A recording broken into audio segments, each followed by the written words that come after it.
Baylor quarterback Seth Russell's Heisman stock is growing after he threw 5 touchdowns in the Bears' opening weekend win against SMU. One thing about Russell which is really impressive that I noticed when I saw him throw in August is that he throws a beautiful deep ball. And if you know Baylor's offense, if you can throw the deep ball to go with a running game, you're going to put up huge numbers.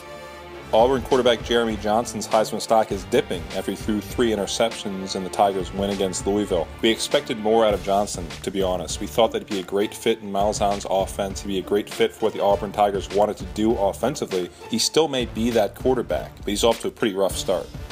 Seems like we all kind of forgot about Derrick Henry at Alabama. He had that huge bowl game as a freshman against Oklahoma. He kind of disappeared a bit based on a weekend that we just saw when Alabama beat Wisconsin. Henry's going to be a huge part of what the Crimson Tide want to do as they rush towards the playoff. It's clear that they don't have an answer at quarterback yet. That's why you're going to see Henry get more and more touches throughout the season. Maybe be a guy who challenges for 1,500 to 1,600 yards in the SEC, and that might be enough to win you the Heisman.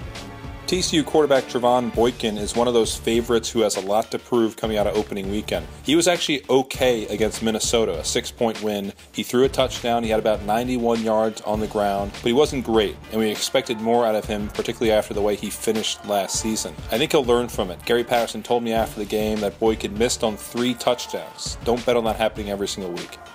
The wild card with something to prove is, of course, Ohio State's biggest wild card on offense. That's former quarterback turned wide receiver Braxton Miller, who was incredible against Virginia Tech on Monday night. He had a touchdown receiving, he had a touchdown running the football, he was making guys miss in space, which was his calling card when he played quarterback. It's clear that Ohio State knows how to use Miller. He's going to have a big year. The numbers might not be there. He'll have those highlight reel moments, however.